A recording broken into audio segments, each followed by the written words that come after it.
Okay, first and foremost, thank you everybody. My name is Kong, and as you know, I handle the PR for MN. And today I would like to share a rather interesting topic in our ever-changing media landscape here in Malaysia. I think some of us in this room are young and then some are younger. So we talk about how, we're going to talk about how traditional media has evolved, or the media landscape has evolved. What we have in the past traditional media versus the new media and the emergence of what we call influencers and key opinion leaders. So which is more important in today's world? So before we start, okay, what is your preferred source of news? Okay, what was the big thing that happened yesterday? Anybody chicken? Sorry? Accident. The 5 in the family. Bus accident.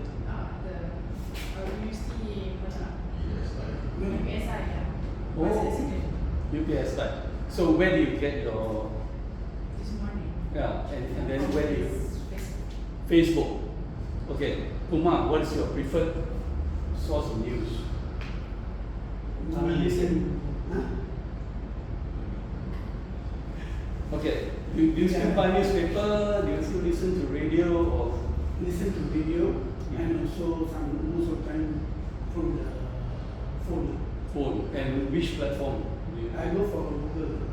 Google. Google News. Okay, Google News. Go if you. Social media. Social media. Like Facebook, Instagram, TikTok. Okay. So again, you don't buy newspaper. I stopped buying newspaper, like mainly online. Okay. So anybody else here still buy the newspaper? E-paper. Start. Okay. And then Physical paper. physical paper lah. Every Sunday, NSA, Star, and one family. Wow, 3. 3. Every Oh. Sunday.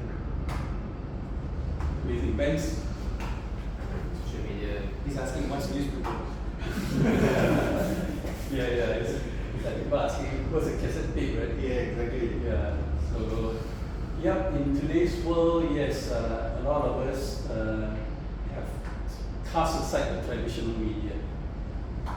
And so, the objective of today's training, short session, is to help you understand the characteristics and impact of traditional media. And we learn about how the rise of influencers and KOLs have actually taken over the media space. And then we also compare the effectiveness of both traditional and the new media, specifically now that a lot of us depend on these so-called influencers and KOLs for the latest information. And then from the marketing perspective, we should learn how to integrate both into a cohesive strategy to promote your brand and promote your product. So a short program overview, we have the introduction, then we're going to talk, use a 45-minute segment to talk about the what is traditional media, understanding its role and how it works. And then the next one, we have a session on the emergence of influencers and key opinion leaders. This is when I have the privilege of inviting a special guest to share his experience. Like Uncle YS, as most of you will know, he is a 5-time Malaysian rally champion. He used to be a writer for The Sun, Millennial Online, Photo World, before he pivoted very quickly into being a YouTuber and having a very strong online presence. Today he's highly recognized for his videos. When he test drive cars, he takes it out camping. Everybody knows him. In fact, people ask him what cars to buy, what is good, what is bad. You know. So he has done a fantastic job. I think he's close to 70 already. I mean, you must take your hat off to him lah. So today he'll be here. It's a privilege for all of us. He'll share how he managed to successfully transition from traditional media to the new media. And then we have a break, and then after that we look at comparing traditional media and influencers and KOLs. Then moving on, we're choosing the right strategy, and then we'll have a session for all of you guys to actually work on something event as well. So, okay, let's move forward. Understanding traditional media. So, what is the definition of media? It's actually the plural of the word medium. A medium is a way for you a means of communication for you to reach your target audience. So when you say traditional media, we have print, we have electronic, we have, electronic, we call it broadcast lah. Then we have the outdoor as well. And does anybody recognize what this little box is? Sorry? Radio. Remember last time, remember what? Last time. Television. No. No, you got the word tele one. Correct, getting close. Radio, something. Last time, those days, we would pay subscription for this radio. Television. Yeah. Well done. We know your age now. So it's very fusion. This is ancient. When I grew up, my mom was subscribed. It's cable radio. Yes. Can you tell me what is that? I didn't Radio fusion. Radio fusion. Radio fusion. Radio fusion. Those days we used to subscribe. Mostly Chinese families. Yeah. Even before radio. Yeah. It's a source of entertainment and news, So non-stop broadcast until a certain time, I think 12 at night or something.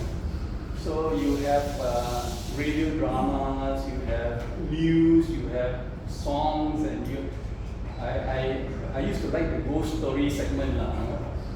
That's when people share real experiences, and then they reenact what are the ghost stories. So anyway, I grew up listening to SW. Shortwave. FM, FW, those days radios. You have a transistor radio. Yeah. You have FM, MW, SW, AM. Now you only see AM. no more FM. FM and AM. You don't Now have I don't know. no more already. AM also is missing already. All internet already was. Internet. So you can actually get channels from India. You can listen to Singapore. Those days SW. So for broadcast, last time if you make it to RTM News or TV3 News are a big deal already. Yes. Because we know that everybody will have heard of, let's say, your brand or something when you get coverage. So of course nowadays you still have billboards, but increasingly you see not that many big brands are there anymore. But do you think, for example, MAN, if you have billboards clustered all over the highways, do you think it will help? I personally, for branding, yes, but sales. Yeah, it's mainly for branding purposes. A lot of times, the media will help you create a brand awareness, maybe of certain campaigns as well, or certain products as well. But whether or not it leads to sales is a big question mark. Okay, the role of traditional media in the past is always to provide the latest news, which with the emergence of the smartphone and the new media, of course, latest news is no longer relevant in a sense. So it provides information, it helps shape public opinion, that, of course, if you taken aback, it's like, wow, is it true? You know, haram sokong DAP, you know, then people question themselves. So it creates a kind of help shape perceptions and opinions. And then it influence your decision making, you know, and then you read, oh, Joe Rowe stole all this money, so he must be a bad guy, and then who is helping him? So last time my 5-year-old niece used to say, oh, Najib stole our money, and she was only 5 years old then. So you can imagine how the dad share all the information. So again, it shapes perceptions and opinions. So for the longest time, the traditional media has this big role in helping us shape our perception and opinion. So why is traditional media still very important? Number one, because it has a lot of trust and credibility because of its heritage. You know, like New Straits Times, established back in 1845. So it's a very established institution. The Star, 1971. China Press, 1946. So, and then retired 1957. And all these papers usually have super strong reader base. So the circulation 300,000 last time. Berita Harian and Tucson used to reach 400,000 copies a day. Meaning that if you get into the traditional media, you can assume that your message would have reached quite successfully to your target audience. And a lot of times, we use traditional media to reach out to a wide scope of your audiences. And then, why are traditional media trusted? Because most of the time, all these media have access to the powers that be. Senior politicians, the PM, key business leaders, so they get interviews, they get inside scoop into what is the latest happenings in business and political world. And so they share this information, and when people find that this information is published in this traditional media, they will believe that it's true, because it is very damaging to publish something that's not true, unlike today's digital media sources. You know, with AI and all, a lot of fake news can be happening. So always verify. I mean, friends will tell you, hey, you know, this is happening, you know. So Trump said something, but is it reported in the traditional media? Because it can be easily falsified. So these are the strengths of the traditional media. So what happened then? So with the emergence of smartphones, it became the go-to, I would say, gadget. Everybody will, you know, like e-paper. You don't buy the Star, but you probably read news from the Star on the online edition. So at the end of the day, we look at declining readership. So people stop buying. I mean, as the cartoon says, follow our story on our online on our website. So it used to be that newspapers would try to be very up to date in the news. The millennial last time used to have afternoon edition. The Chinese papers used to have afternoon edition. So that you buy the morning paper, then they get you to buy again in the afternoon for the latest. For those who follow the English Premier League results, millennial very important because games play after 11 p.m. The scores you don't see. Even in today's car, Yes. you don't get to see the latest scores. So very important. And then it used to be top-down information. You just open paper, okay, what you see, then you absorb it, but there's no interaction. Maybe archaic way. There used to be millennial hotline. You can complain and all. Yeah, but still not real-time interaction as many people would like. So all these challenges meant that traditional media lost its popularity and attractiveness to many of you. So, still on traditional media. So if you have no choice in today's world,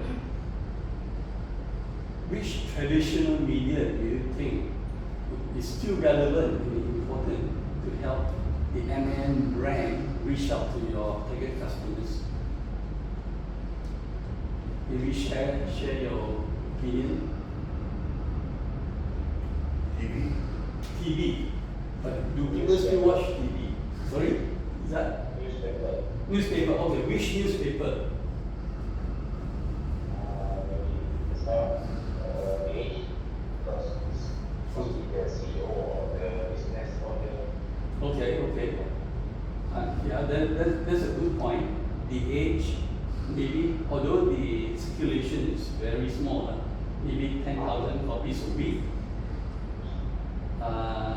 Yeah, but it reaches to the very top of the corporate world. So yeah, that's a good suggestion. Is that?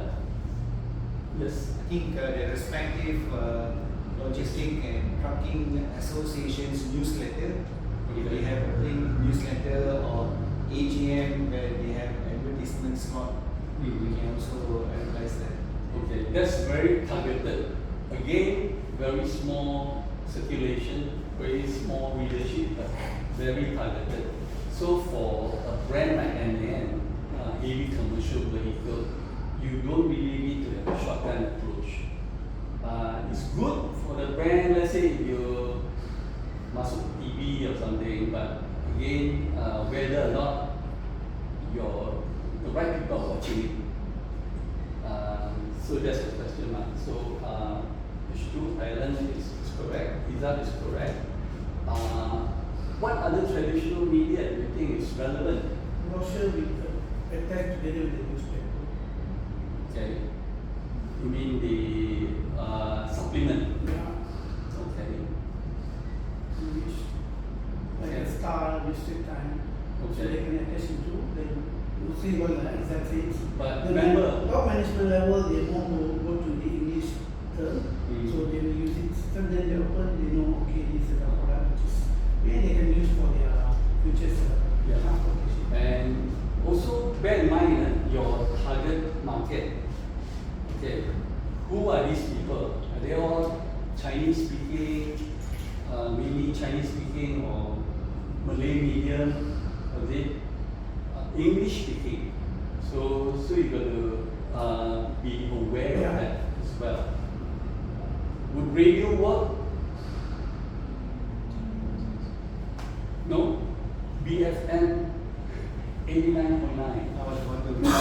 Yeah, the business station. Again, it is very English medium.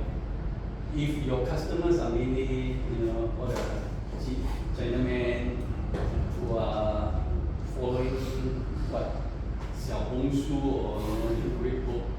For me, I think all type of media, Mm. they must go according to the all language types.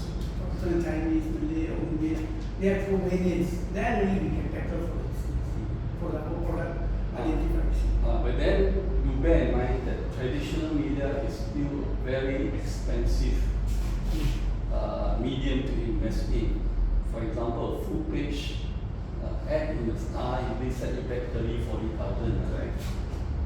Per page. Age, maybe slightly cheaper, but then papers like the Age, all these traditional media have their pros and cons. Star is still like a one-day thingy, but you can still keep it. Keep the edition, you read over the next week or so, still okay lah. If you don't accidentally use it to wrap your fish bones, then chuck it into the bin. The Age is a little bit has more longevity because of the quality of the paper. and then yeah, you tend to keep it for longer. Keep it. So again, the investment cost, the cost of investing in these papers, although personally I still feel that it still plays a role, but the most important is that you must understand your customer. You know, what do they use to as a source of information?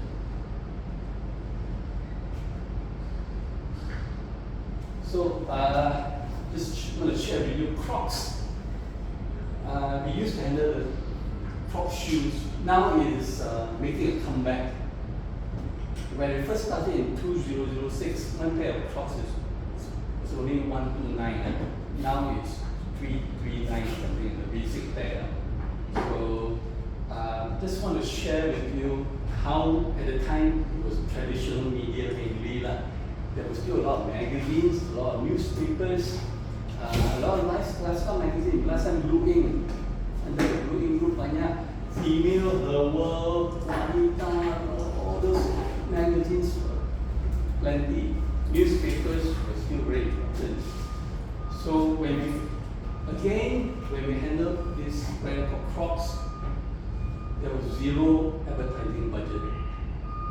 We were just how to say, given the task, help us promote the brand. When we first started in Malaysia, hardly known, but in fashion circles, the Crocs brand was beginning to create a lot of interest. So I used to carry a big bag of shoes, and I go from newspaper office to the magazine office to meet the editors. Hey, would you like to try a pair of Crocs? Some of them throw me out hey, this is the ugliest pair of shoes I've ever seen. So I ain't gonna put it in my magazine, especially if it's like female fashion magazine. So what we did was that as the brand grew in popularity, although it wasn't that hot in Malaysia yet, subsequently it was we actually told the magazine, okay, we don't have money. How can you give me one page and we do a joint promo, give up to your readers. And because of the brand being super popular all over the world, they agreed. So a lot of times, let's say one full page in the world or something is worth 5,000.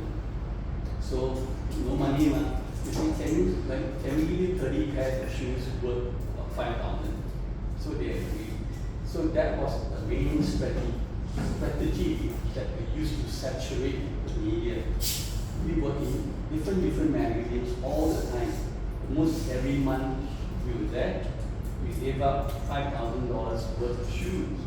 And then the editors were happy because their readers wanted the shoes, they got it for free, they get a voucher, they can go to the store to redeem the shoes.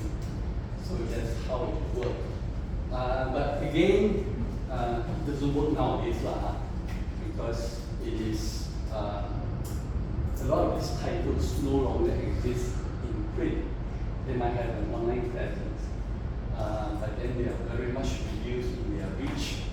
And at the time, we even reached out to the new media. Bloggers were gaining popularity there.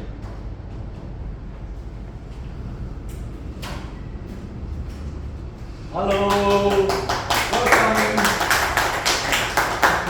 Our special guest today, Uncle Y has come, and his assistant.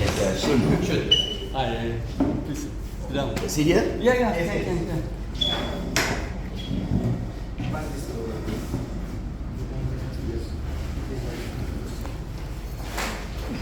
Thank you guys for coming. Really appreciate it. So, yes, as you know, Uncle YS is one of the persons that I really admire because of his ability to transform himself. pivoted very successfully from traditional to online media. And afterwards, he's going to share his experience on how he did all that. Yeah. So very quickly, I'm sharing on how we used traditional media last time to promote crop shoes. So at the time, bloggers were getting into vogue. Today, they're what they call influencers also. So in this case, I flew all the way to Kuching to meet up with this guy called Kenny Xia.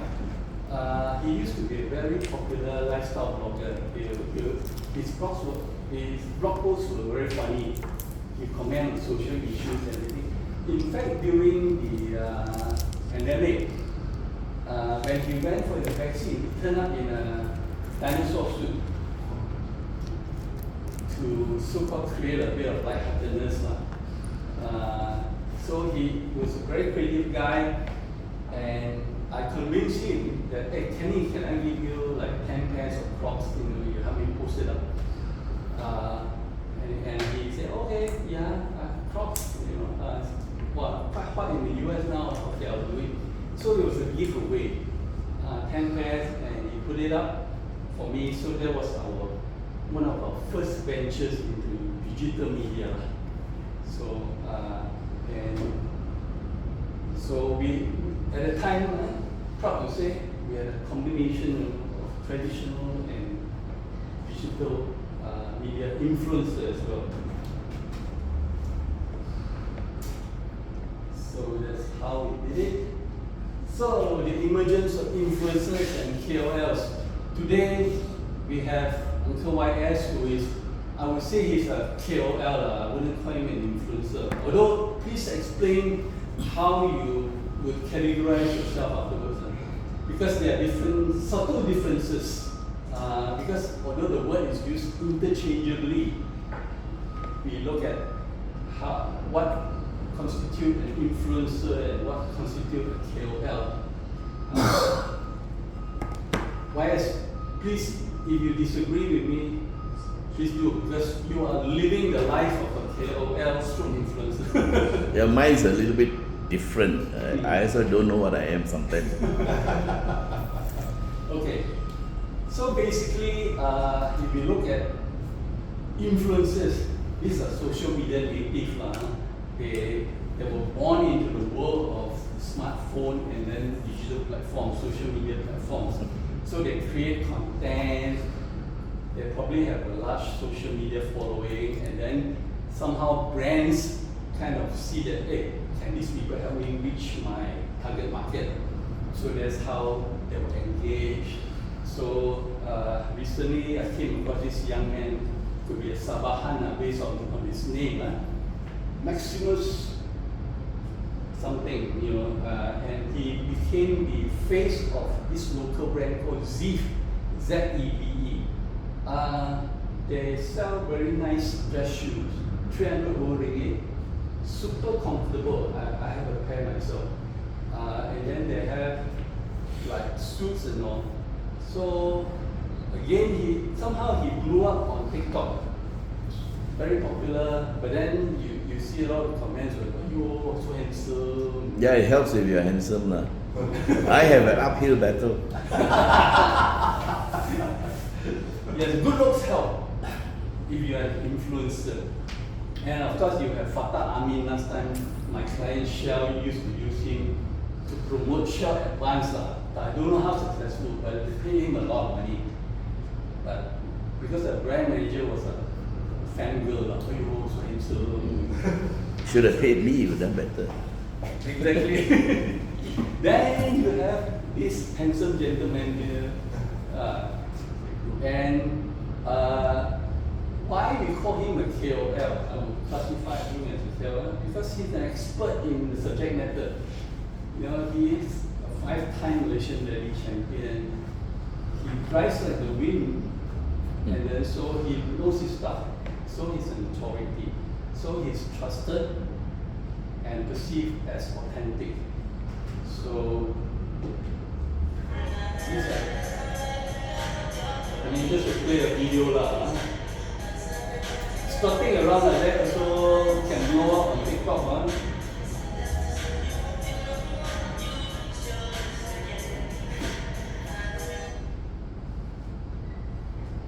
So the differences again, influences with these KOLs. So in terms of audience, I think KOLs are more targeted, more specific. KYS would be automotive. You don't see him promoting shoes or fashion. Maybe coming soon. You must be versatile enough to take on anything. Right. So influencers, they can be generalists. They take on any jobs. If they ask you to promote spectacles, you do that. You promote washing detergent, you probably do that because that's fake only . And then the content is mixed. KOL, we are very professional, very targeted content. So as you can see, the impact, they can possibly influence behaviors and some trends. But then for KOL, I think their impact will be very strong on the particular subject. Okay. So the role of influencers, maybe brand awareness. In general, the brand, if you're a new brand, you can engage influencers and then they can help you popularize it and make it well known. But for KOLs, they can build the credibility for the brand. Mr. Kong, can I make a comment? Yes. If I may. I think this is a very good definition because a lot of companies nowadays, they themselves don't know the difference between what is an influencer and a KOL. So in your marketing efforts, it has to be very clear, because later I'll also touch a little bit into this. Thanks. Okay. So in terms of influencers, then you have nano influencers, you have micro influencers, you have macro influencers, then you have the mega influencers. What are the differences? I think in the social media agency that categorize it based on the number of followers. Excuse myself, I'll be back in 30 minutes. YS, I'll be back. Thailand is the GM of Sales and Marketing Solutions here. So he's my director. So by the way, I'm sorry everyone, sorry to actually leave this fantastic training. This is my round 2. So he's a new joinee, he's day 1. So I just wanted to give him, he's not part of the training, but give him the exposure. He's in different programs. So he's like still startling, what's happening. But very experienced guy. So we'll be back after this. Okay. Definitely join your session. Thank you. But the more important one is actually filling and driving the truck. Mala will actually get your assistance. So. We've got the unit ready. 2,100 Newton meters of torque. Wow. We have another one which is 2,500 Newton meters of torque. This one, with only 440 horsepower, we are able to produce 2,100 Newton meters of torque. 12 speed, kinematic transmission. That's interesting. ZF gearbox. Can go up Genting or not? Go on high. That will be another session. I think that will blow up your channel. Something different, right? Yeah, something very different. Yeah. So in terms of influencers, for MAN in particular, because we are a commercial vehicle, some of the media don't want to cover heavy commercial vehicles. So we depend on different types of so-called influencers that help us. We have this guy, Hell Trucker, who's on Facebook. He was an ex-truck driver, very Malay centric, very followers, very a lot of Malay followers. So it's quite effective in a sense. Then for the Malay market, we have people like Abangan, who's a macro influencer. And then top of the range, we have people like those mega influencers like CR, Cristiano Ronaldo. But if you have the money, will you spend it on him to help you? I can't imagine a footballer talking about MAN trucks. Exactly. I can't imagine. But he has done things like shampoo. I mean, people pay him, like this clear brand of shampoo, pay him, I don't know how many million to do shampoo. Yeah, so in terms of social media platforms, plenty around. Where else are you going here? I have already registered, but I haven't decided what I want to do about it. But later you all can ask me lah, because I will be talking about this. I also have my trials and tribulations and all. Right. But actually, can I ask, who are these people that I'm talking to? That we are talking. We have different people today. We have one online, Izzat, who is dialing in from Kuantan. He handles sales for MN over there. Then we have Shikit, who is a service advisor. Service advisor. At the Shah Alam Service Center here. Then we have Kumar from CSM also, but he is in charge of warranties and services. And Go is the lead salesperson. He brings in the dough for MAN. So again, I mean, for him, it will probably be very important because he will know his target customers. And then Bala is our profi trainer, very experienced person, been around in MAN for many years. He trained drivers. So it's called MAN, not MAN. It's MAN. Very important. Real man drive truck. And you have two more? And then that's my assistant. Okay. When Gui is helping me today. And Benz is also in sales. I see. For the Okay. northern region. All right. I actually wanted to have an idea of who I'm talking to. Yeah. Thailand is my direct client, so he handles marketing and sales for MAN Malaysia. How big is the sales team and how big is the sales and marketing team? For sales wise is we have 2 in Central, 3 in Central, 2 team, then 1 in Northern, 1 in Southern, and another 1 is in East Coast. So 6. Yeah, so basically we cover more or less. MAN is a very lean team. So yeah. But I used to sell this type of equipment long time ago. I used to sell backhoes and excavators. So the market is actually very targeted, very niche. You know who are your customers. It's not, one of my friends asked me, so why as you sell tractor, you drive the tractor, go everywhere, ask me to buy. Because that's the people don't understand. So actually I'm quite experienced in selling industrial goods. Yes, that's why I got FGHI. No E only. Okay, so basically advantages. Again, buyers can give his perspective on this. So what are the advantages of influencers in KOLs? They're authentic and relatable somehow. Again, question mark. Or you maybe can help me answer. The most important is direct engagement. If you have a question, you can ask the KOL and then he probably reply you. And then many brands are using influencers to endorse their product, to tell the brand story, and most importantly, create content.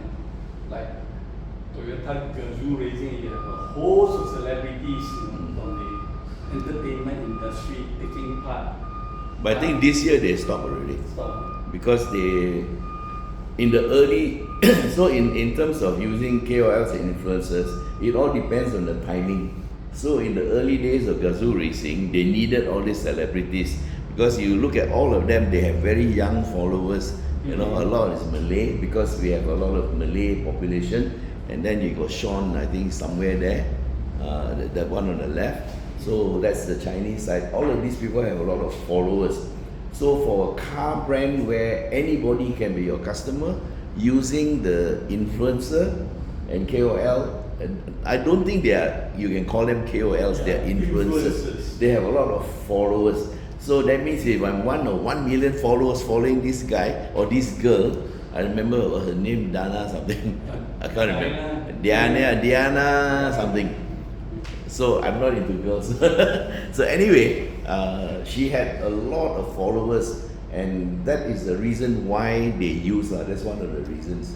So for industrial, it's slightly different. Yeah. Again, I want to share my experience with an eyewear brand, Zeiss, Z-E-I-S-S. Last time they launched their so-called flagship center in Pavilion Elite. So at the time, of course, we invited the media, but then the GM said, hey, my friend said, we should use influencers. So I have this guy, he promised to bring 20 fellas. So on the day itself, more than 20 influencers turn up. All young, dressed to the hill, So they were flooding the PC area, the seating, the media couldn't sit. But very impressive wow, big crowd at the launch. So what this fixer did was to promise each influencer a pair of eyewear worth 2,000 ringgit from Zeiss. On the other hand, the media that we invited, they were just given a door gift because they were here to report on the opening of Zeiss flagship store. So then after the event, of course, I asked the boss, hey, so how was the impact? A lot of them turned out. But then, funny thing is, they post in front of my shop, they put on glasses, they put on post, and then some of them didn't even mention my brand. They just say, we had the launch of the new eyewear brand in Pavilion Elite, and then all the comments that came, you look so nice, I love your dress. So pretty, No relevance. The lack of relevance. Although you might have reached, let's say, 10,000 of or his or her followers, but is there relevance? Did your brand get mentioned? So that's the other question. So again, you have Ronaldo promoting shampoo, but will that influence you to buy the shampoo? Or you have Jacqueline, pushing this fancy looking electric MPV. Does that mean that you will buy the MPV? So, big question mark. Going back, I just want to mention this guy. I don't know whether you know him.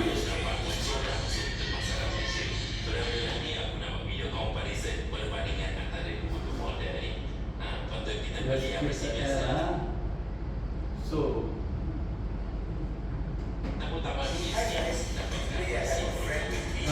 that's why dari segi harga dia on about 100 jual dengan harga 1.18 dan 21.9 untuk storan yang lebih besar. I have no idea, man. Dijual dengan satu balance saja berharga itu. Which video is showing? is this guy called Tony Zhu? Have you heard of him? He's a Chinese guy that blew up on LC sign, right? Yeah, Tony of LC Sign. This guy. No, this is an advertisement. You gotta skip the film. Yang biasa didatang dari rekan yang lebih rata, flat side, flat back, flat screen, manakala yang Pro ni. Anyway, he's a neon sign salesman, super funny. Because his opening is some in-name video, and then he'll start going into sales skill. Very annoying, that. You Video, man. have to wait for a few seconds and skip. This is called video. Thanks, Kong, for giving them free advertising. So he became super famous around the world for his very short TikTok videos, pushing his signs. What's he selling? Neon signs. Oh, He speaks, he can mimic anybody, any accent. He does Trump really well as well. Yeah. So he's just a regular Chinaman. in China. Yeah, in China, Guangzhou.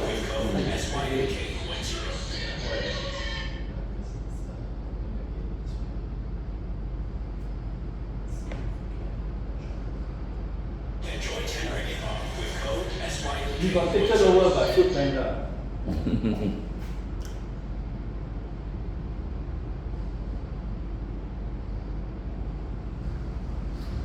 So anyway, talking about popularity using an influencer, right?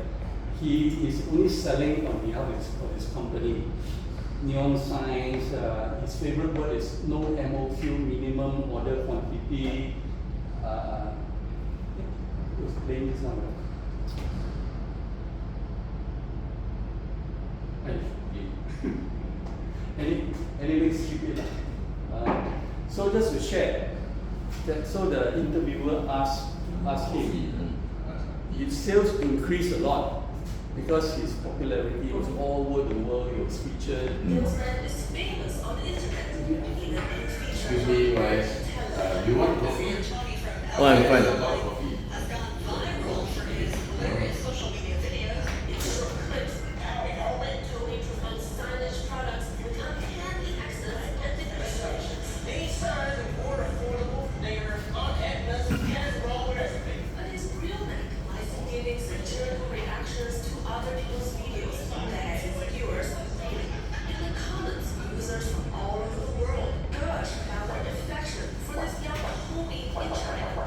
Well, it feels very awesome, I can say. Yes. I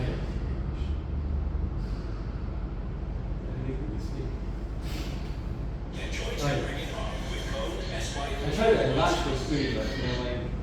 Okay. I think you have an idea.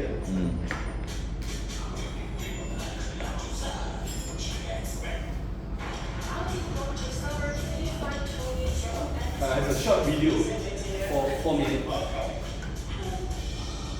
This young Chinese salesman is famous on the internet. Even he's featured on American television. Boomer Tony from LC Sign has gone viral for his hilarious social media videos. In short clips, Tony promotes signage products with uncanny accents and illustrations. These signs are more affordable, they are on Edna's casserole recipe. But his real neck lies in giving satirical reactions to other people's videos that his viewers hate. In the comments, users from all over the world gush about their affection for this young homie in China. Well, it feels very awesome, I can say. Yes, well, I never imagined that I could be like this even just 1 year ago. Somehow we Expected him unexpectedly for the 26-year-old who never set out to become an internet celebrity. He grew up with his parents working at a station factory in Dongguan, and English was his favorite subject. So he started a job as a foreign trade salesman, eventually landing in this signage company in Guangzhou. Initially, Tony was making conventional product videos like many others, but after a year, he still garnered little traction. That's when he decided to step in front of the camera, drawing inspiration from the Western comedians he admires. one of my favorite is Russell Peters. And he's really good on accents in his show. So I'm like, one day, I just think, hey, maybe I can do some accents in the video. So we tried, and yeah, people loved it. As some of these videos garnered millions of views, new customers were brought in. It's not as people thought it could be like 5 times or 10 times of growth. No. We made a growth from 5 to 10% in total. And to me, that's actually pretty good. Last year, Tony bought his first car. Yeah, I used the money I earned from selling signs to Germany to buy a German car. Each day, Tony and his team create about 2 videos for social media. To maintain the momentum, a lot of brainstorming is required. 他说三台我看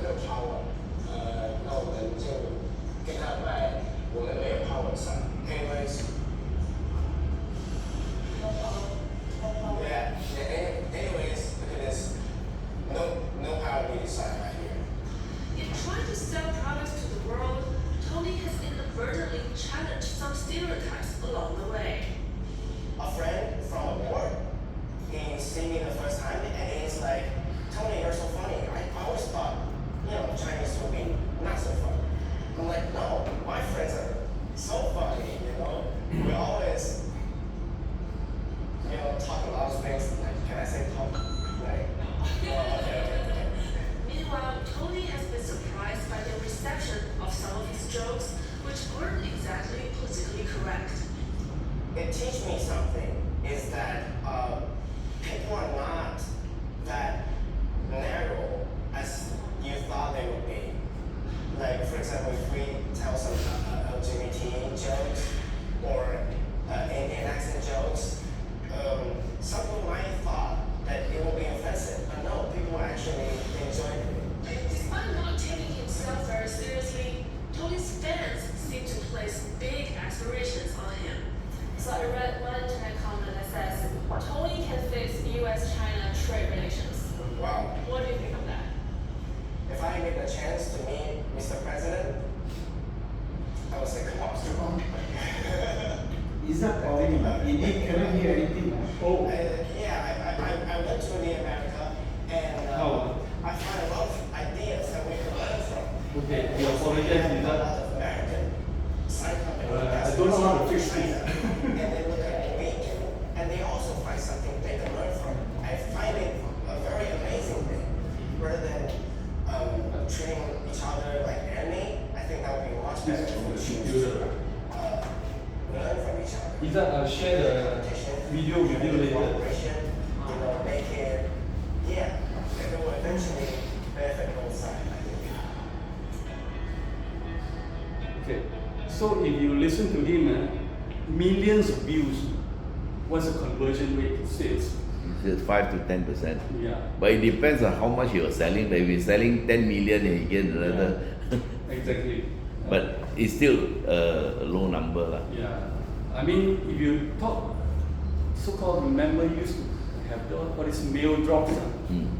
Also, mail drop agencies say the conversion rate is very low. They flood your mailbox with all kinds of promotions. Yes. So what is the reasonable conversion rate expecting? Can I say something? For this type of campaign, I think it's more for awareness. The result could be longer term. Yeah. So he comes up with a video. The immediate result is not so apparent, but it could be later. See, what he has done with this is he has become the world's viral salesman, you know. And so, LC sign. yeah. So when people look at signs, you will be like, he can become like Colgate lah. You don't say toothpaste, you say Colgate. So there is the longer term effect, but of course I really don't know lah. I'm just saying this is the possibility. Usually, if you want immediate results, there must be some immediate bait, a bait. You know, so the person you use is the media, the medium to do the shout. It's branding. Yeah, you see, if MAN has the website, I don't know how many people go there lah. But if you go to like Tony Zoo and say MAN truck is the best, how many people will hear him say that? And out of the people who hear him say that, how many people would be thinking of buying trucks? Maybe not today, because the truck is not something you buy every day. You see? You have a planned schedule, and if he happens to be at the right time, or he can influence you, for example, then you say, hey, we should look at MAN truck, man, because Tony Zhu said so, and he was so funny, so I remember that kind of thing. Very good point. Thanks, Wallace.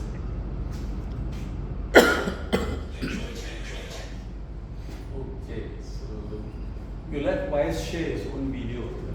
Yeah. So, okay, question lah. Lately, you see there are some articles on whether influencers are using their touch.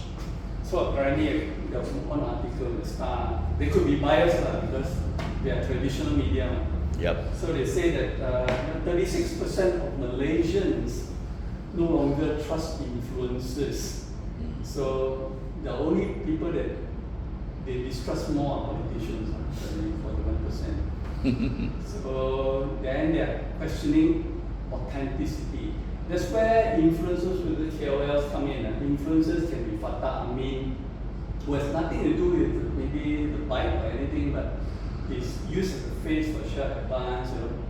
So people say, yeah, he does it for the money only lah, you know, kind of thing. So, and sponsored posts maybe being questioned. Yeah, of course, you say this is good because it pays money. And then, of course, people see that some are very superficial, or these posts that don't really have an understanding of the product or don't really believe in the product. So, yeah, disconnected again. This What's your opinion? There will still have a very strong presence, but I think there needs to be more transparency. If it's a sponsored post, be open about it. I think that helps. Even, for example, in traditional media like the Star and all that. They also time- got paid articles.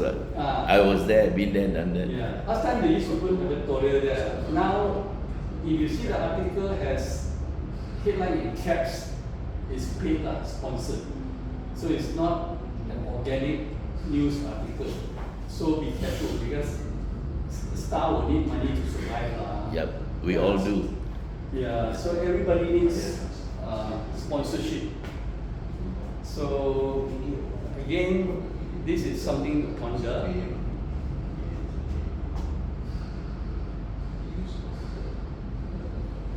Okay, my question to you: money is no object. So which influencer would you use, or which influencer or KOL would you use to promote the MN brand? Vance, do you have anybody in mind?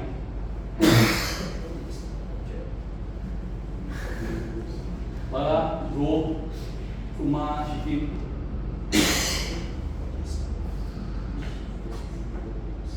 Don't have.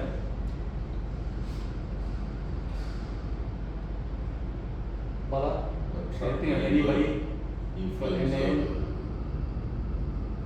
To me, is a truck influencer. Truck influencer. But is there such a person in Malaysia? Yeah. Drivers, But then, okay. those drivers like L truck, then like there's some companies that own driver like to do, But do they have the kind of Reach. reach? Yes. Yeah, there are two things here, Mr. Go. then like Reach is one. automotive like West, something is more towards the automotive industry. Maybe they need to consider using two, Hmm. One guy who is has some recognition because he can be a driver by name Ali Hassan. Hmm. He can be a very good driver, Yeah. but nobody knows him. Yeah. That's the issue lah. Then you can have a influencer who's got 1 million followers lah, but then he doesn't know anything about trucks. So maybe you need to do a kind of combination. You need One is for brand awareness. One is for to the technical. yeah. This question, when we buy a truck, it costs almost $500,000. Yes. Most of our potential customers who are the decision maker, they not only know about our brand, they also know all the brands which is available in the market. Even the ones even better than us. So I don't know whether this influencer can influence them or not, because they have their own idea what they're doing, what they need, what their expectations. So my question whether the influencer can really influence them or not, because they know better what they need. Right. Okay. That is, maybe MN as a brand, heavy commercial vehicle, is so niche. Yeah, it's very, very neat. Yeah, that maybe a salesperson sitting in front of them would be the most effective. Okay. If they open the door to you, I mean, I'm sure because they're not like passenger car market. It's not only a product, it's a package. Yeah. So influencer cannot work on the package. You're right. They That's can right. talk about product, yes, performance, but not in the package. So in my opinion, personal touch is very important. Yeah. I do agree with you. Malaysia business in commercial vehicle is more into the relationship. You have to build your trust to someone in order pride. It's not that like, oh, outside this car is good, but for them it's like, your car is so expensive, your after sales can support us or not, this and that. Because for commercial vehicle, at the end of the day, it's a TCO, total cost of ownership. Correct. And it's not about how branding is. I agree with Go, because I came from that kind of line, and I think relationship is one lah. The other one is trust, which is correct. But how do you build relationship? How do you build trust? And for industrial goods, everybody knows where is the customer. You're not trying to reach out to 1 million users because they don't have 1 million users. Okay, so it's very important that the person they speak to knows his subject matter. Yeah, because he needs to have the technical skills, because as Bala said, you're buying a package, you know. It is the O&O cost, owning and operating cost, investment and returns. Because they are not buying this truck for fun, you know. They're buying the truck based on what is my overall cost per kilometer. You know, what is my cost per fuel, you know, and all that, and how easy it is for me to service the car because I cannot afford downtime. Okay, so the things that truck people do is they have what you call mobile teams lah, they have assurances on parts and service and all those kind of things. It's also important to ensure that the brand presence is there. Yeah. Because the moment you're off, let's say you go quiet, people are wondering, hey, is this brand closed down, shut down, are they in trouble? Yeah. Yeah. So that I agree with you. The entire marketing is like this. For example, there's a very good car, you know. It's called the Nissan Kicks. Have you ever heard of it? The e-power Nissan Kicks is a very good car. But since the launch, Tanchong has not done any work. So people don't think about it. There's actually another good car that they launched. It's the Almera. The second generation Almera comes with a 1 liter turbo. Very nice to drive, very economical, very powerful. It looks good also. It looks good also, but they are not selling because after the launch, quiet. Yeah. You know, so what Kong said is the brand must always have a presence.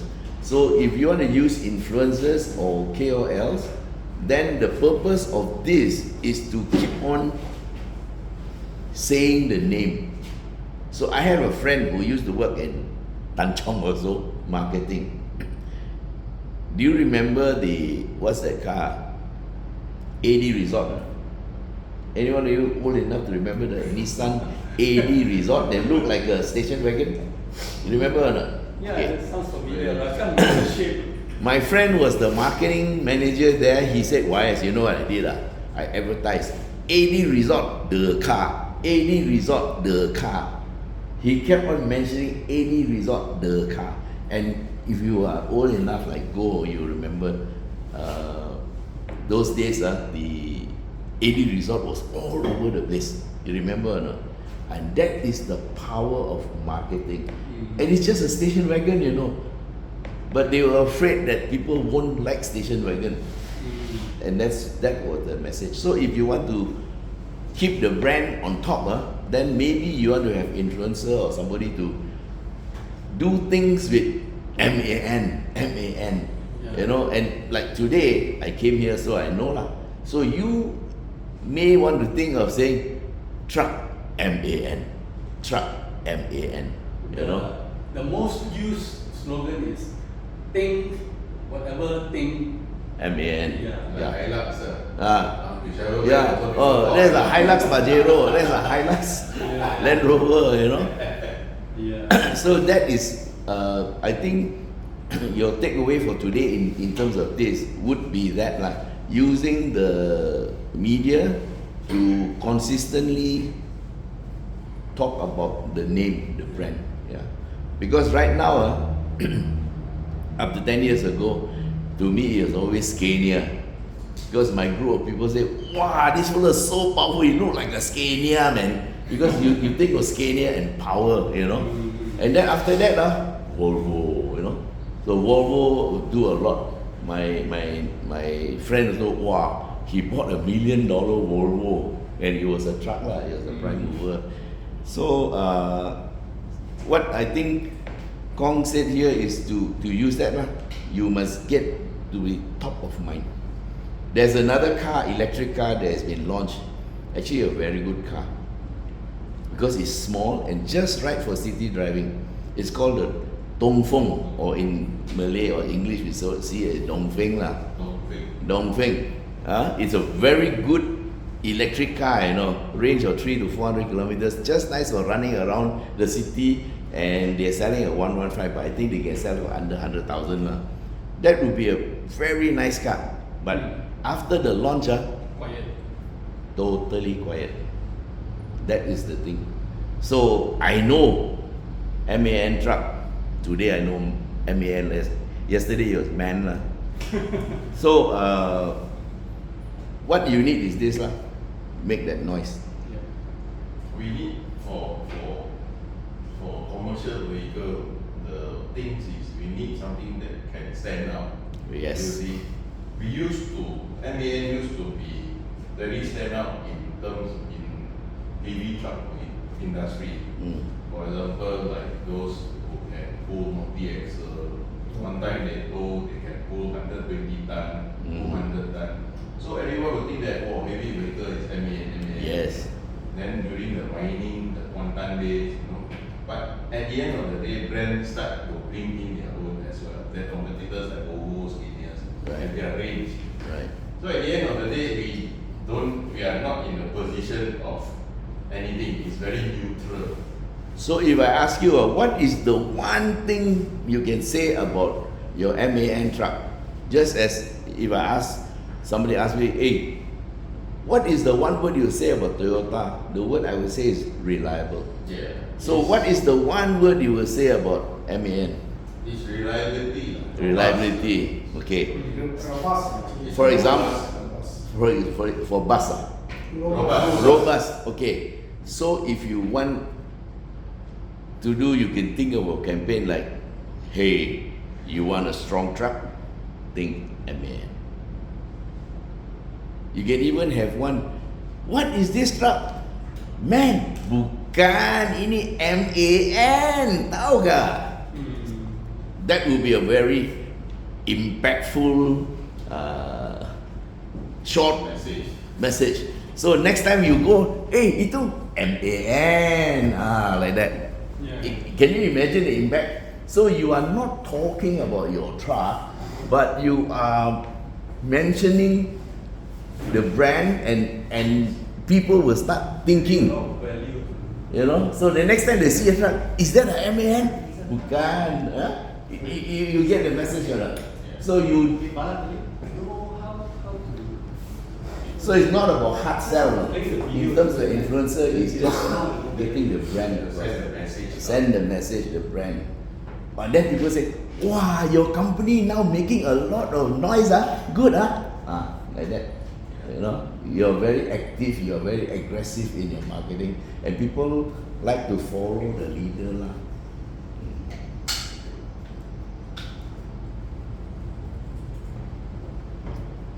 Thanks, Wise. I think that he's already thrown some ideas. Afterwards, I would like all of you to try to let's say maybe pretend you're doing a TikTok video, share 3 points or at least 2 unique selling propositions about MAN. Yeah, USPs. When you want to sell something, I'll tell you what happened. If I may, Kong, sure. I went and attended this direct selling talk. You know, somebody invited me to go. So I went to see, wow, this thing not bad. Talk. Then I wasn't interested because before that I have done Amway, I have done others, all tak jadi, you know. And then this guy talk about, hey, you know this thing, you can grow back your hair. Really? So You can grow back your hair. Then he said, oh, dang, that's the guy, Eric, you see? Your hair growing. Yeah, yes, sir. It was at one of these multi-level marketing kind of sessions. And the guy, Eric, yeah, see my baby hair. Then after that, I went and asked the guy who brought me, hey, this one really work? Work! Okay, sign me up. So when you buy something, it's not about everything, Sometimes it is one thing that you have that others don't have. If I'm selling a long haul truck, maybe one of the points, everybody is technically the same. You got 1,200 horsepower, they also got. You got 12-speed gearbox, the fellow got 16-speed gearbox, And you got auto, I also got auto. Maybe you want to say, less fatigue, more comfortable sleeping quarters at the back. You're not even talking about the truck. So the driver, I say, wow, ini lawa, best man, I can sleep here. Or you have a cabin with security camera. For example, I don't know whether you have. You can sleep securely because you have sound sensors and all that, motion sensors will alert you in case somebody, because hijacking is something very common here. Then the truck driver will say, wow, this one good man. Hey boss, ini bagus lah, MAN. I've sold Alphats before to people. You know who you sell the car to? The driver. So that's another possible target you can look at. Find, who is the actual buyer? Because if the drivers like it, you already advantage. This is why we. Oh, me? Yeah, I'll hand over to you. So I'll move to the next slide. Okay. All right, that's me. Yeah. And okay, sorry. Toilet break. Okay. 10:36. I want to go washroom. Okay, toilet break, sorry. Yeah. So,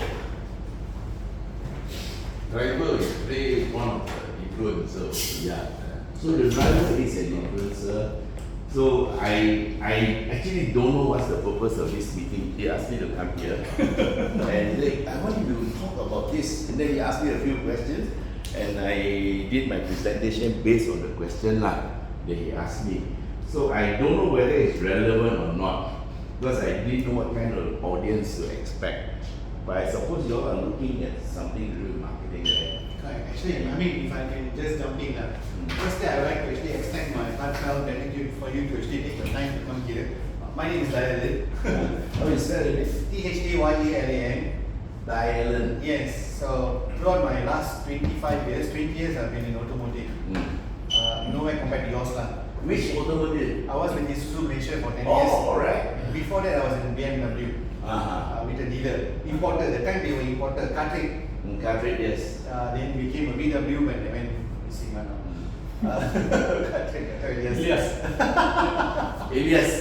Bigfoot. Who was actually a mechanic clerk with BMW. Yeah. Yes.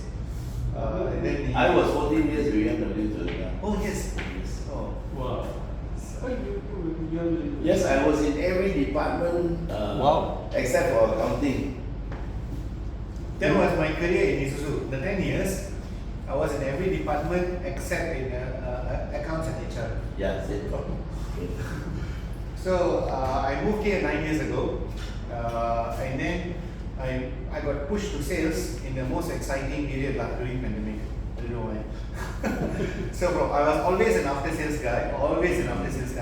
I've known you for a long time, and before Kong became my PR, okay, my first PR since I took up marketing.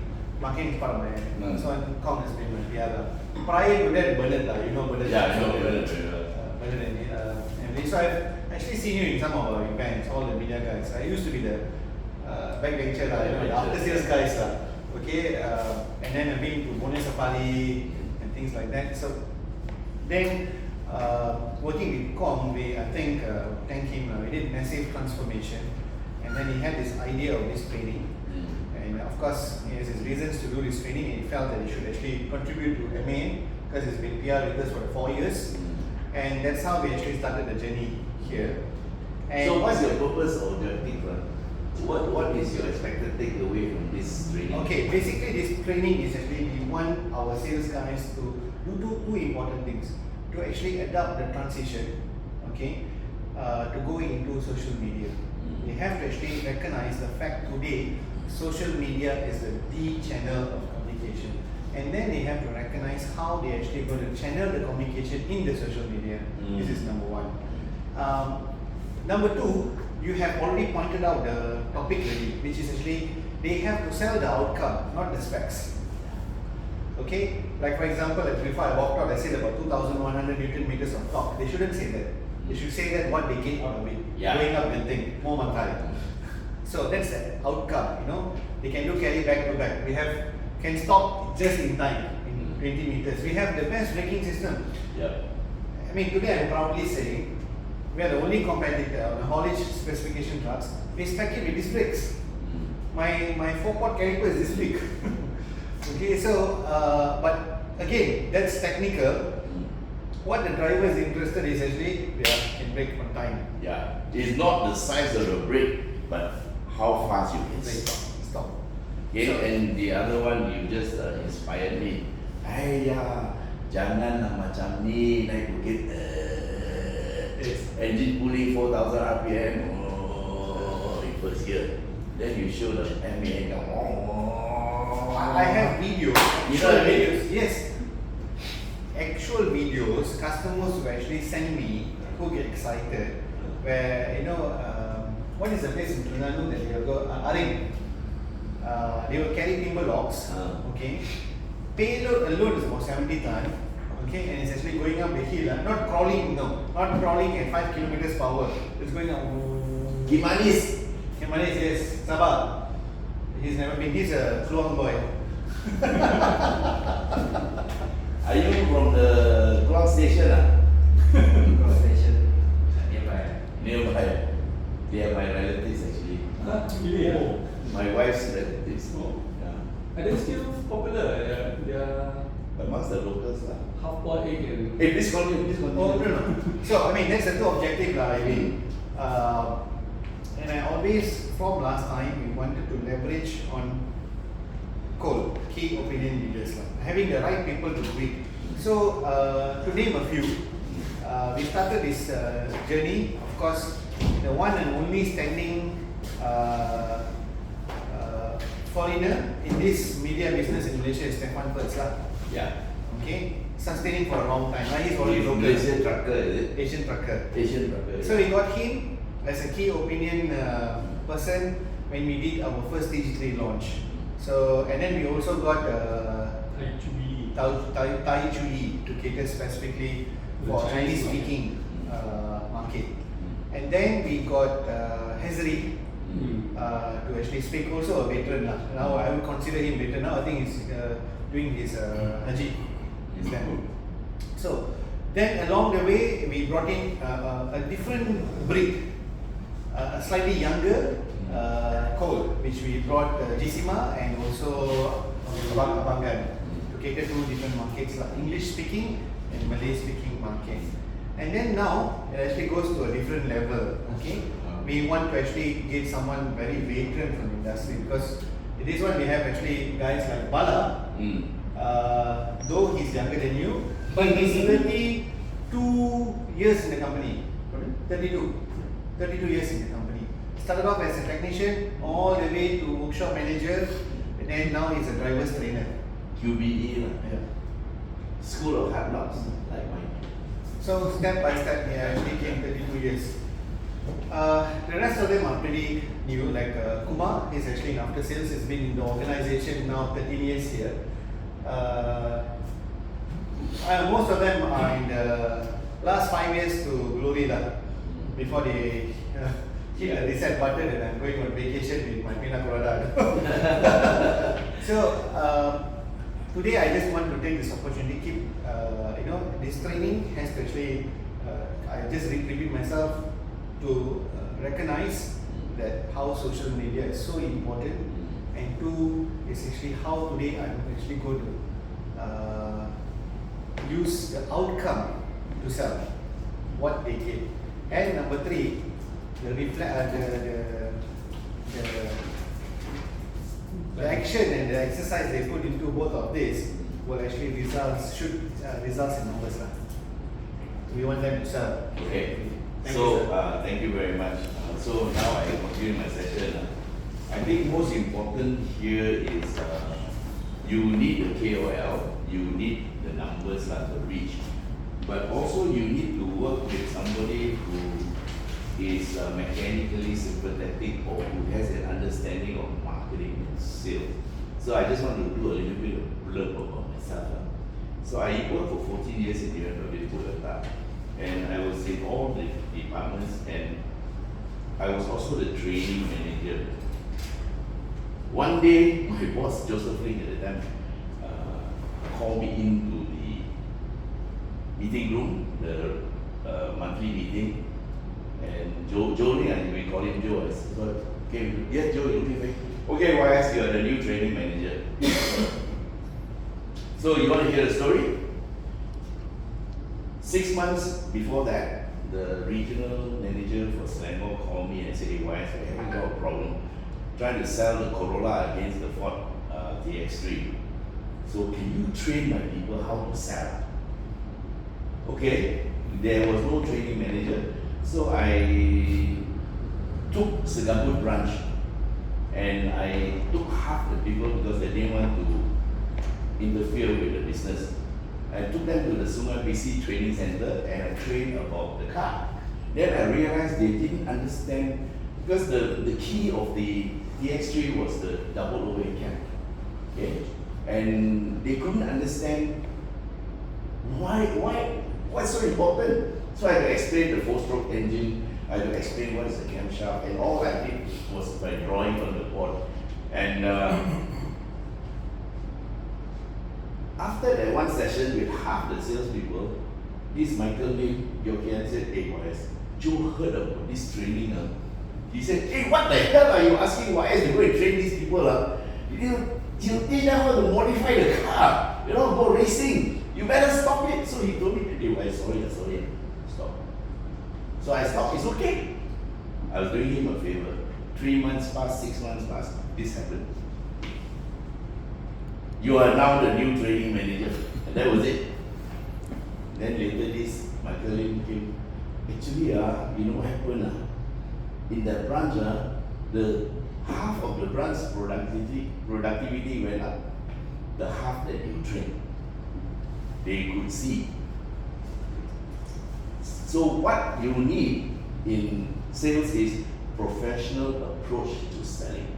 So like, how did I call it? Daya said, sell the outcome, not the spec.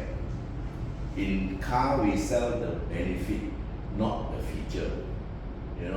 So you also need to know what the customer needs are. He may need a 10-tonner. He doesn't need a tractor. So you must know what he needs. And if he needs a tractor, you need to know where are you driving, what's your maximum load, what are your problems. Like if you're going to Sabah and this guy has this one Kimanis, you better have a very powerful tractor in the front. Otherwise, he has a problem. And coming down, you better have brakes. So what do I say in Sabah? Boss, these are the brakes. Look at it, man. This will stop you. You understand what I'm saying? So you cannot sit the customer down. Come, what's your name?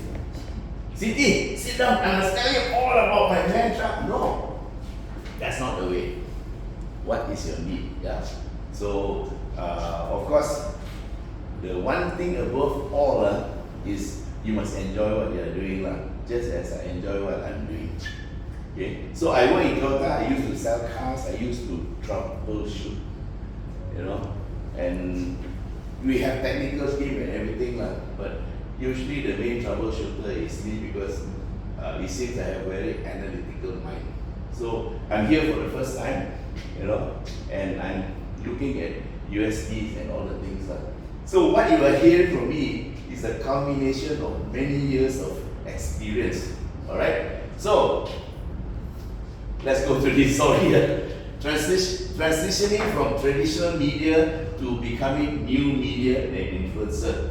Alright, so I used to write from I think 2002, I started writing for October. In fact, in 1999, I started, after I left Toyota, I started writing for Lycos Asia. And then after the 9/11, they closed down operation. Then I joined October. I've also written for the Malay Mail, the Sun, and a couple of other newspapers. And I was on a kind of retainer. So I was earning quite good money lah, doing all this part-time basis while I was running my own business. So I ran an event business and I did events for car companies like Bernardine lah. So for a while he was very apprehensive about me. Competitor ma. Yeah, because we were the biggest car automotive event organizer. And then in 2018, I think got a face there. this is Press now. yeah, now this one lah. This one. Okay. Face this one. Okay. So okay, I gotta go back. So in 2019 we started 1st of January this page called YSCom Driving.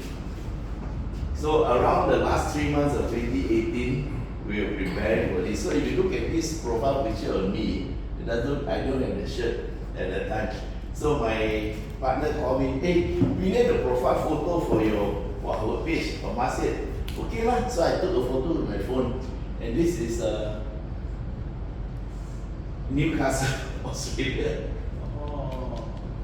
That's a lighthouse, okay, in Newcastle, Australia. This is an old photo of mine, and we quickly designed this. So this is our this is 86. So this is our page. So we started 1st of January, and this is our 7th year lah. So in terms of Facebook, we have 192,000 followers, and then last year we activated Instagram, TikTok, and Facebook because YouTube pays money. So I said I don't want to do TikTok lah. You know why? Because no money ma. And then I noticed everybody is going in, so I started looking at it. Then I look at how much money does YouTube pay me in terms of our total company income. It's very small. So I decided, never mind, I'll use TikTok and Instagram to boost up the name. And once we started, the growth was more, and then people started engaging us, and people started paying us for appearance, just to appear at some place, just to talk. Okay, so that's how we started, and of course I still enjoy doing it. And why do I do it? One, my son told me 8 to 10 years ago that people won't read anymore. Because you know why? Visuals leave stronger impressions. What you see with your eyes, and people are lazy, people don't like to read. And especially older people don't like to read. You know why? Because your eyes cannot see. Okay, so when I got my marketing to do this PowerPoint, now I'm lazy to do. I used to be good at this. Minimum font size, what did I say? 26. 28. Fail.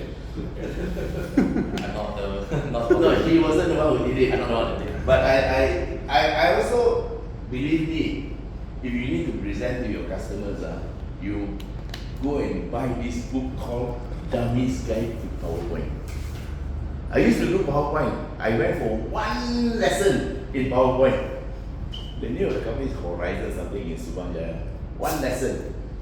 Still alive? Don't know.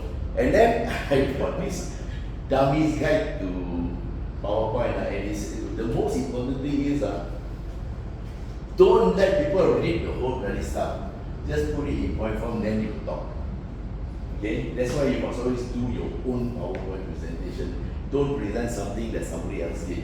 So even though my marketing people did this presentation, I was the one who drafted it.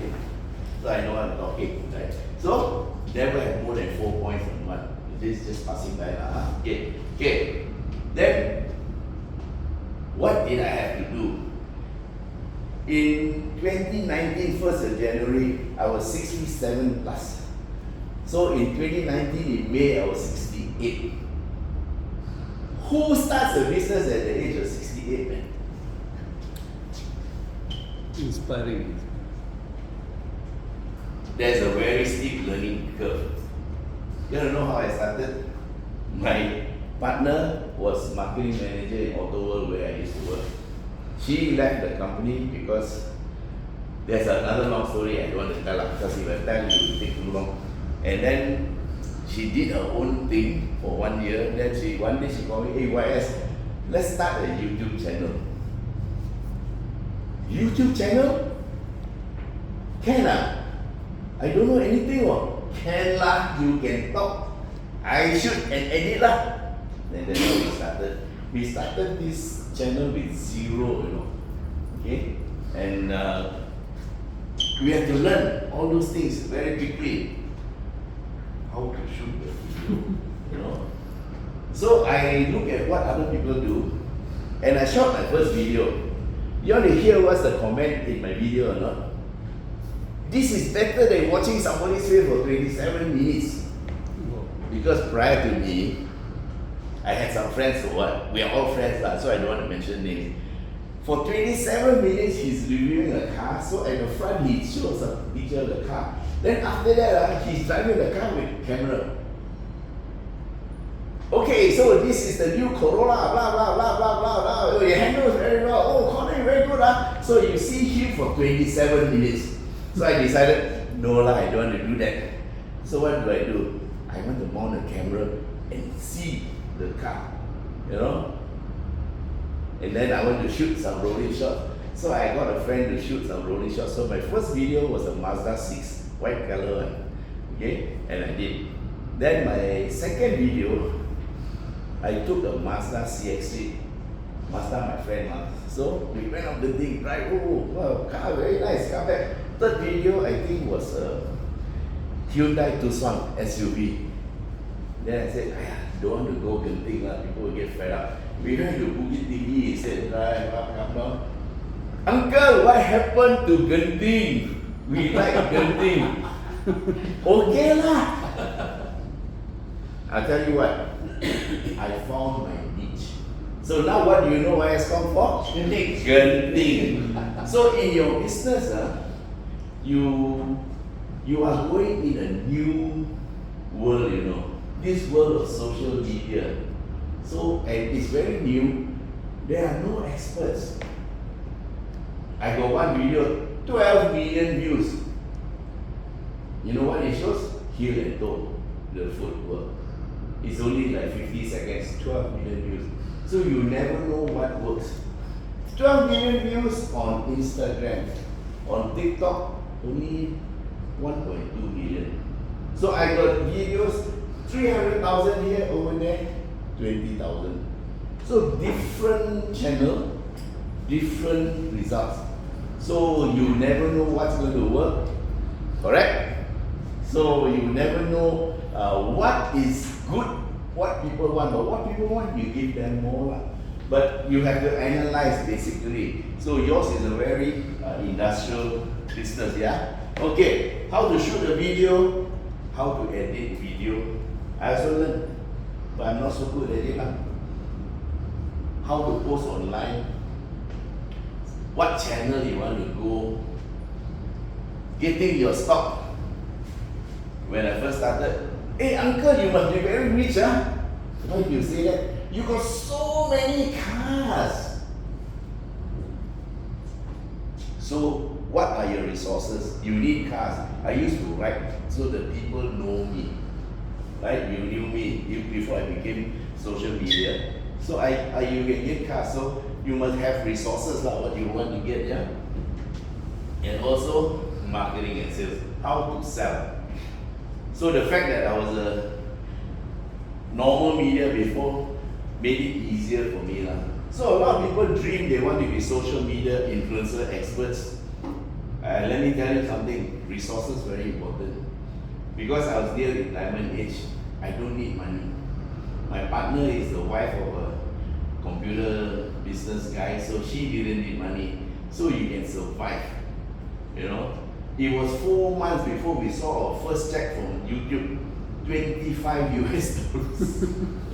You know, but we are very lucky because we had some sponsors and backers from the car companies because of our past history. So that's why my partner was so sure that we will survive. So if you want to start your own YouTube channel or TikTok, I don't suggest you do lah. You should stay at MAN and earn your salary and get more money. Unless you're, because you need people have asked me, I say you need to be able to survive for 1-2 years without a single cent. Okay, so that's just to share what it is. But for me, it was different because you need to know what is your strength. My strength is I can drive. I know about cars. Okay, and I know a lot of people in the car industry. Build on your strengths.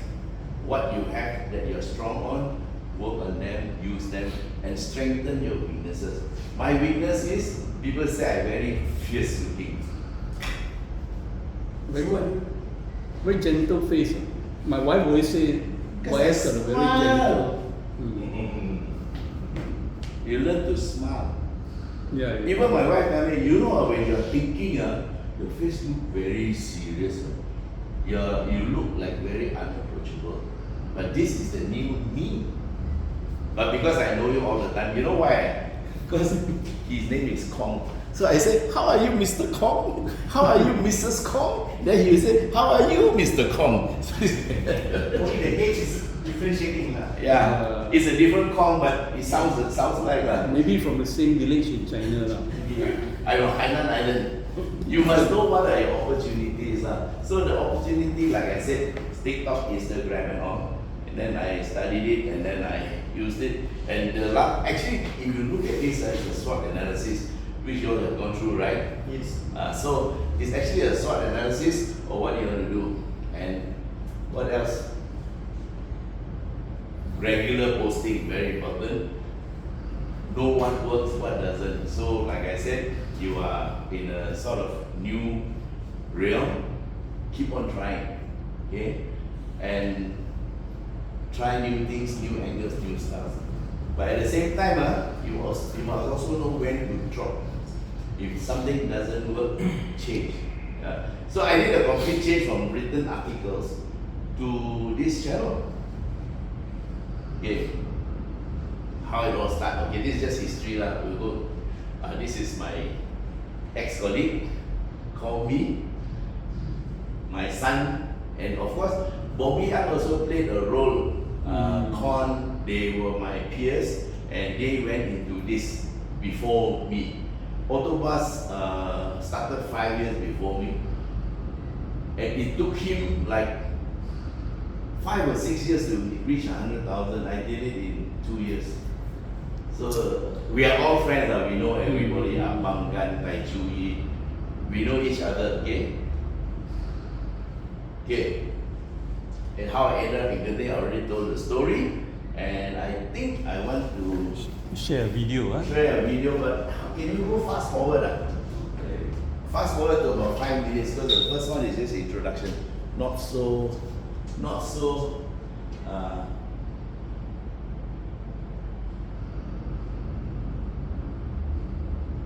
go about here, okay. Yeah. Well, yeah. Yeah, this turn one, yes. Increase the volume. Yeah, volume up.